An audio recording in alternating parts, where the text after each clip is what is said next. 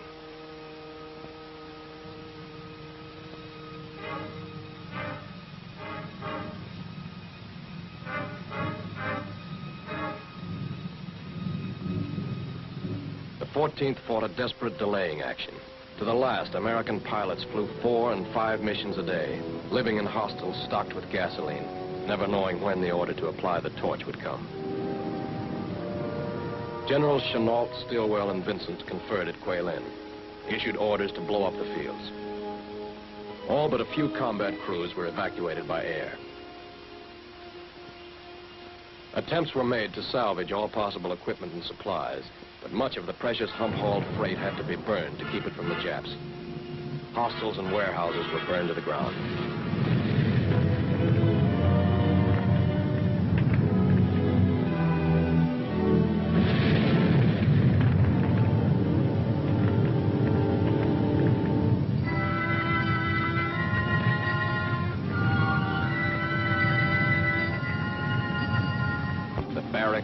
The equipment flown in over the highest mountains in the world burned like a funeral pyre. In the early morning, there was nothing left of a great American airbase but scorched earth and the bitter taste of smoke in the air.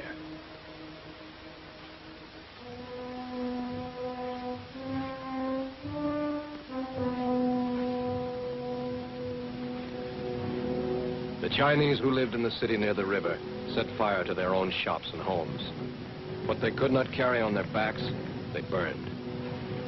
This was what they left to the Japs. Broken walls, streets full of ashes. When the town was completely destroyed, they blew up the bridge behind them. There were many cities like this in China. Some were burned by the Japs, some by the Chinese as they slowly retreated. After 7 years of war, this was the face of China. On the last day, runways were blasted by 500 and 1,000-pound bombs. One by one, the bases were destroyed. Hengyang, Lingling, Quailin, and finally Luzhou. The headquarters safe was removed. And the flag came down at Luzhou on the afternoon of November 7th.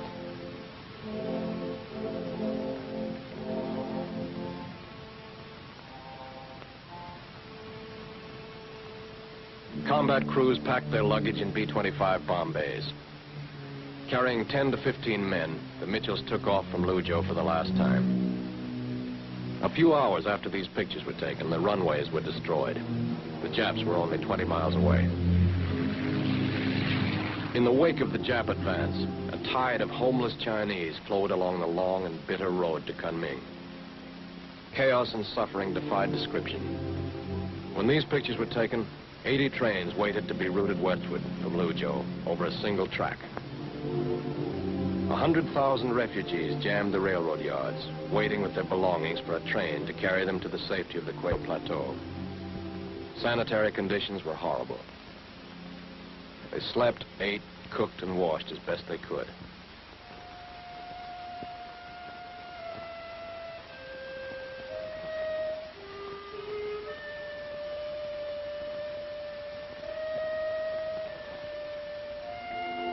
Doctors' cholera epidemic if they were not moved quickly.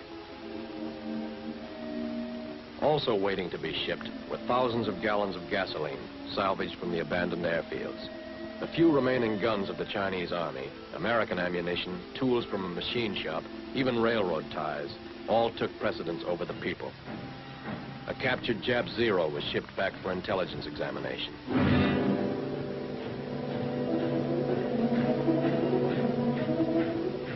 Meanwhile, the refugees clung to hope and waited. Some, considered lucky, fled by trucks, stinking charcoal burners. alcohol burners that had to be warmed and pushed to start. A truck carrying American belly tanks mingled with the mob. The road was lined with broken-down trucks. Many were stripped of parts to keep others going. The only way to stop runaway trucks without brakes was to run them off the road, where many of them stayed along with the equipment they carried. Most of the homeless horde inched their way on foot, with all their belongings in the bags dangling from poles. Beaten and weary Chinese soldiers mingled with the civilians, many of them without either rifles or shoes.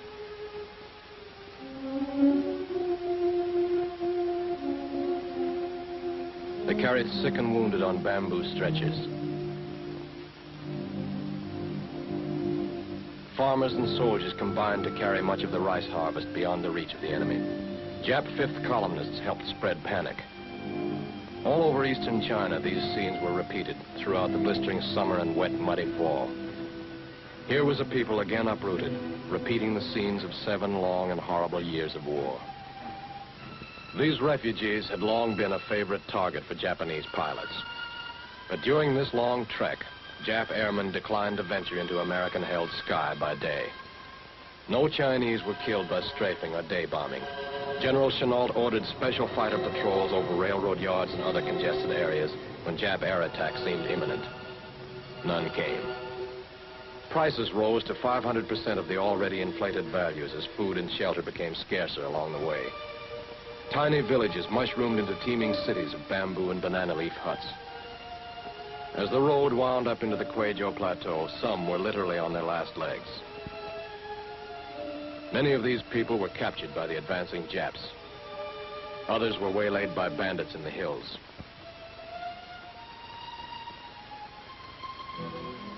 Along the road to Kunming, refugees streamed past new airfields that thousands of other Chinese were building to give General Chennault's flyers new springboards for attack. In Burma, crack Chinese divisions were loaded into transports and flown to the crumbling East China front. They had American artillery, bazookas, mortars, machine guns, and plenty of ammunition, and had proved they knew how to use them in driving the Japs out of North Burma. Colonel Luke Williamson's flying coolies rushed other fresh troops from Chungking to the threatened area. The Japs were within 20 miles of cutting the Burma Road in China and overrunning the new American fields when these veteran Chinese troops, supported by air attack, hurled them back 60 miles off the Kweijo Plateau down into the valleys of East China. The Japs had started out in May to take the Canton-Hankow Railroad, occupy strategic coastal areas, and knock the 14th out of China. When they were checked in January, they had the railroad and the strategic areas, but they had failed to knock the 14th out of China. Even while they were fighting to clear China of the 14th, the Far Eastern Air Force and the Navy bombed the China coast from the Pacific. Their attacks were echoed by bombs from China-based planes hitting the same targets. The Japanese lifeline was caught in a vice of American air power, stretching around the world. More supplies reached the 14th as the first convoys traveled the Lido Road, opening the first land supply route to China in 3 years. From new bases all over China, the Flying Tigers renewed their offensive. And the Japs well knew what the relatively few planes of the 14th on their China flank could do. This is what they have already done. Destroyed 2,000 small supply boats and hundreds of locomotives, trains, vital bridges, supply dumps, and barracks. Destroyed 2,500 Japanese planes. Killed 35,000 Jap troops. Sunk and damaged 1.75 million tons of Jap merchant shipping. That was the work of the Flying Tigers. Work that is just beginning.